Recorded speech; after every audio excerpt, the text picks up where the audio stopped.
భారత్పై ట్రంప్ సుంకాల మూత మోగించారు. అమెరికా విధించిన 25% సుంకాలు ఆగస్టు 1 నుంచే అమల్లోకి రానున్నాయి. భారత్పై వీటి ప్రభావం ఎలా ఉండొచ్చు, ఏ రంగాలపై ఉండొచ్చనే అంశాలపై మరింత సమాచారం అంతర్జాతీయ నిపుణులు సంజయ్ పులిపాక గారిని అడిగి తెలుసుకుందాం. సార్ నమస్కారం సార్. ట్రంప్ విధించిన సుంకాల ప్రభావం ఎంత మేర భారత్పై ఉండొచ్చంటారు? అంటే మనకి అమెరికాకి మధ్య ట్రేడ్ అగ్రిమెంట్ మీద డిస్కషన్ నడుస్తుంది కదండి. అంటే వాణిజ్య ఒప్పందం మీద ఆల్రెడీ చర్చలు నడుస్తున్నాయి, దాదాపు అయిపోయినట్టే వార్తలు వస్తున్నాయి. అటువంటి తరుణంలో ఇలాంటి స్టేట్మెంట్ వచ్చిందంటే నా ఉద్దేశంలో ఆయన భారత్ మీద ఒత్తిడి తీసుకురావడానికి ప్రయత్నిస్తున్నట్టు కనబడుతుంది. ఎందుకంటే ట్రంప్ చాలా కాలంగా ముఖ్యంగా అగ్రికల్చర్ సెక్టర్ లో ఓపెన్ చేయాలని, అమెరికా నుంచి మనం దిగుమతులు అగ్రికల్చర్ రంగంలో చేసుకోవాలని ఆయన ఎప్పటి నుంచో వాదించడం నడుస్తుంది. మన వాళ్ళు ఒప్పుకుంటున్నట్లేరు దాని మీద. అటువంటి తరుణంలో ఇలాంటి స్టేట్మెంట్ ఇచ్చి చివరి విషయంలో ఏమన్నా భారత్ ఒప్పుకుంటుందా అని ప్రయత్నిస్తున్నట్టు కనబడుతోందండి. నా ఉద్దేశంలో మనం కొద్దిగా వేచి చూడాల్సిన అంశం ఇది. ఎందుకంటే మీరు మిగతా దేశాలు తీసుకోండి, అటు యూరోప్ తీసుకోండి, ఇటు జపాన్ తీసుకోండి, చివరి వరకు సుంకాలు పెంచుతున్నారని చెప్పి యాక్చువల్లీ జపాన్ విషయంలో అయితే కనుక ఆయన యాక్చువల్లీ సుంకాలు పెంచినట్టు వాళ్ళ ప్రభుత్వానికి ఉత్తరం కూడా రాసేశారు జపనీస్ గవర్నమెంట్ కి. తర్వాత ట్రేడ్ అగ్రిమెంట్ వచ్చింది, తర్వాత సుంకాలు పక్కకి జరిగిందండి. సో ట్రంప్ వైఖరి ఇలానే ఉంటుంది. అంటే ఒత్తిడి తీసుకురావటము, మంచి ఒప్పందం కుదుర్చుకోవటం, అంటే అమెరికాకి మంచి ఒప్పందం కుదుర్చుకోవటం, ఇలాంటి ప్రయత్నాలు ఆయన ఎప్పటి నుంచో చేస్తున్నారు. ఇలానే ఉంటుంది. కానీ మనం కంగారు పడాల్సింది ఏం లేదు. ఒక 2-3 రోజులు ఆగి చూస్తే తెలిసిపోతుంది అసలు భారత్ కి అమెరికాకి మధ్య వాణిజ్య ఒప్పందం ఎంత దూరం వచ్చిందని. ఇప్పటి వరకు వచ్చిన రిపోర్ట్స్ తీసుకున్నట్టయితే చాలా వరకు కొత్త సమ్మతి సాధించినట్టే ఉంది. కన్సెన్సస్ 2 వైపుల నుంచి 1-2 అంశాల మీద ఆగుంటుంది. నా ఉద్దేశంలో అది కూడా వచ్చే 2-3 రోజుల్లో ఒక అగ్రిమెంట్ కి వస్తామంటే. అలాగే ఏ రంగాలపై సుంకాల ప్రభావం ఉంటుంది? ముఖ్యంగా సుంకాల ప్రభావం నా ఉద్దేశంలో మనం తీసుకుంటే డైమండ్, జ్యువెలరీ ఇవి మనం పెద్ద ఎత్తున ఎక్స్పోర్ట్ చేయడం జరుగుతుందండి. ఆ రంగంలో కొద్దిగా ఎక్కువ ఇది ఇంపాక్ట్ ఉంటుంది. రెండోది అంశం ఏంటంటే ఈ ఏవైతే మనం పంపిస్తున్నామో, ఉదాహరణకి ఫార్మాసిటికల్ ప్రొడక్ట్స్ తీసుకోండి, లేదా మిగతా ఈ మధ్య కాలంలో అగ్రికల్చర్ కట్టండి అని అది కూడా చూసుకోవాలండి. కాకపోతే ఇప్పుడు ఫార్మాసిటికల్ ప్రొడక్ట్స్ తీసుకోండి, మీరు ఇంతకుముందు డొనాల్డ్ ట్రంప్ వాడి మీద ఎటువంటి సుంకాలు విధిస్తానని చెప్పలేదు. ఎందుకంటే అమెరికాలో కొంతవరకు మెడిసిన్స్ ని పెద్ద ఎత్తున ఇండియన్ ఫార్మాసిటికల్ కంపెనీ వాళ్ళు అమ్ముతున్నారు కాబట్టి కొద్దిగా రేట్స్ అవి తక్కువగా ఉన్నాయి అక్కడ వాళ్ళకి. అంటే మనతో పోలిస్తే అక్కడ ధరలు చాలా ఎక్కువే, కానీ మన వాళ్ళు ఎక్స్పోర్ట్ చేయడం వరకు వాళ్ళు కొంతవరకు వాళ్ళ మెడిసిన్ రంగాన్ని, ముఖ్యంగా మందులు యాక్సెస్ చేయడంలో కొంత తేలిగ్గా ఉంది. దాని మీద ఆయన విధించను అని చెప్పారు, తర్వాత విధిస్తా అన్నారు. కానీ ఈ 21%, 25-26% ఏదైతే కొత్తగా విధిస్తానన్నారు, అది ఫార్మసిటికల్ రంగానికి వర్తిస్తుందా లేదా అన్న దాని మీద ఇంకా క్లారిటీ లేదండి. నా ఉద్దేశంలో వర్తించకపోవచ్చు. ఇంకోటి ఏంటంటే మనకి వాళ్ళకి సప్లై చైన్ చాలా ఉంటుందండి. అంటే వాళ్ళ దగ్గర నుంచి మనకు వస్తున్న దిగుమతులు, మన దగ్గర నుంచి వాళ్ళకి వెళ్తున్న ఎగుమతులు కనుక మనం చూసుకుంటే ఇవన్నీ ఒకటే అంశం ఉంటాయి. ఉదాహరణకి రా డైమండ్స్ ఏవైతే ఉంటాయో అవి యూరోప్ నుంచి, అమెరికా నుంచి మనకు వస్తాయి.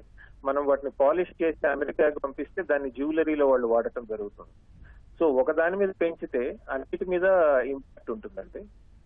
ఉద్దేశంలో తొందరలోనే మనకి అమెరికాకి ఏదో ఒక వాణిజ్య ఒప్పందం కుదురుతుంది కాబట్టి మనం పెద్దగా కంగారు పడాల్సిన అవసరం లేదు. కొద్దిగా ఆందోళన చెందుతున్నాం, అందులో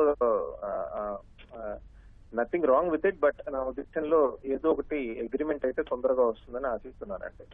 సరే, అలాగే 25% సుంకాలంటే చాలా ఎక్కువ కదా, ఇలా విధించడానికి ట్రంప్ చెబుతున్న కారణాలు ఏంటంటారు? ట్రంప్ ఆయన ఎప్పటి నుంచో చెప్తుంది ఏంటంటే భారత్ పెద్ద ఎత్తున అమెరికా మీద సుంకాలు విధిస్తుంది, ముఖ్యంగా అమెరికన్ ఎక్స్పోర్ట్స్ మీద. నేను తిరిగి ఇండియా మీద ఎక్స్పోర్ట్స్ టారిఫ్స్ వేస్తున్నానని చెప్పడం జరుగుతుందండి. కానీ ఒకటి ఆయన గమనించాల్సింది ఏంటంటే భారత్ కి నాన్ టారిఫ్ ట్రేడ్ బ్యారియర్స్ అంటారండి. అంటే సుంకాలు లేకుండా అమెరికా ఎక్స్పోర్ట్స్ ని, అదే అమెరికా నుంచి ఇక్కడికి వస్తున్న వస్తువుల్ని ఆపే ప్రక్రియ మన దేశంలో లేదండి. అంటే మిగతా దేశాలు తీసుకోండి, సుంకాలు విధించకపోయినా అమెరికా నుంచి వస్తువులు కొనరు. ఉదాహరణకి చైనా కొనదు, అలానే కొంతవరకు జపాన్, వీళ్ళు కూడా సుంకాలు విధించకుండా కొనకుండా ఉండటం జరుగుతుందండి. మన దగ్గర అలాంటిది లేదు. సో దాంతో ఏమవుతుందంటే పెద్ద ఎత్తున సుంకాలు విధించాల్సి వస్తుంది. ఉదాహరణకి అగ్రికల్చరల్ రంగం తీసుకోండి, మన దగ్గర ఉన్న రైతు అమెరికాలో ఉన్న రైతుతో పోలిస్తే ఎలక్ట్రిసిటీ యాక్సెస్ తక్కువ ఉంటుంది కదా. అలాగే వాటర్ యాక్సెస్ తక్కువ ఉంటుంది, తర్వాత మార్కెట్ కి వెళ్ళటం తక్కువ ఉంటుంది, మన దగ్గర ట్రాన్స్పోర్టేషన్ ఫెసిలిటీస్ బాగుండవు. సో కాబట్టి ఏమవుతుందంటే మనం ఏం చేస్తున్నాం అంటే మన మార్కెట్ ని, మన రైతుల్ని మనం కాపాడుకోవడానికి వేరే దేశాల నుంచి ఎవరన్నా అగ్రికల్చరల్ ప్రొడక్ట్స్ మనకి ఎక్స్పోర్ట్ చేద్దాం అనుకుంటుంటే మనం వాటి మీద పెద్ద ఎత్తున సుంకాలు వేస్తున్నాం అండి. అదే కనుక మీరు యూరోప్ అవి తీసుకుంటే వాళ్ళు విధించిన సుంకాలు వేరేగా ఉంటాయండి. అంటే కేవలం వాళ్ళకి లాభం పొందడానికి జరుగుతుంది. మన దగ్గర ఇన్ఫ్రాస్ట్రక్చర్ బాగుండదు కాబట్టి చాలా చోట్ల మన మార్కెట్ ని లేదా మనకున్న ప్రొడక్షన్ కెపాసిటీస్ ని రక్షించుకోవడానికి మనం సుంకాలు విధించడం జరుగుతోంది. అదేమి ఉద్దేశపూర్వకంగా అమెరికాని టార్గెట్ చేస్తూ జరగట్లేదు. చాలా దేశాల మీద మనం వేస్తాం. ఉదాహరణకి అగ్రికల్చరల్ సెక్టర్ అమెరికా మీద ఎంత వేస్తామో మిగతా యూరోప్ అలాంటి దేశాల మీద అంతే వేయటం జరుగుతుందండి. ఆయన దాన్ని కేవలం అమెరికాని మీద టార్గెట్ చేస్తున్నట్టే ఆయన వాదించడం జరుగుతుంది. అది ట్రంప్ స్టైల్ ఆఫ్ నెగోసియేషన్ అండి. అన్ని అమెరికాని కావాలని ఉద్దేశపూర్వకంగా మోసం చేస్తున్నారు అని వాళ్ళు వాదించడం జరుగుతుంది. కానీ నా ఉద్దేశంలో మనం ఏదో ఒకటి అంటే తొందరలోనే వాణిజ్య ఒప్పందం వస్తే ఇట్లాంటి చిన్నవి అడప అన్ప్రిడిక్టబిలిటీ అంటే కొంత అనిశ్చితత ఏదైతే ఉంటుందో ఇంపోర్ట్ ఎక్స్పోర్ట్ వాణిజ్య రంగంలో అది కొద్దిగా తగ్గే అవకాశాలు చాలా ఉన్నాయండి. అలాగే వాణిజ్య చర్చలు జరుగుతున్న ఈ సమయంలోనే ట్రంప్ సుంకాలు విధించడానికి కారణాలు ఏంటంటారు?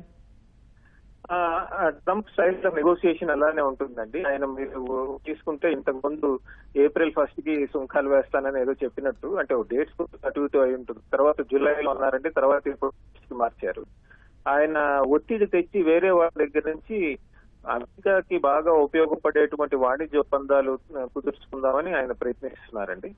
సో దీనికోసం మనం చూసిన అమెరికా డొనాల్డ్ ట్రంప్ వాళ్ళు ఎప్పటి నుంచో పెద్ద ఎత్తున ఇలాంటి చర్యలు తీసుకోవడం జరుగుతోంది. ఉదాహరణకి కశ్మీర్ లో నెగోసియేషన్ అనండి, మీడియేషన్ అనండి, లేదా ఇండియా పాకిస్తాన్ యాప్ అని అంటాం కానివ్వండి, లేదా ఇండియాకి జాబ్స్ అవుట్ సోర్సింగ్ కూడా ఆపేస్తానన్నారు కదా నిన్న మొన్న ఆయన.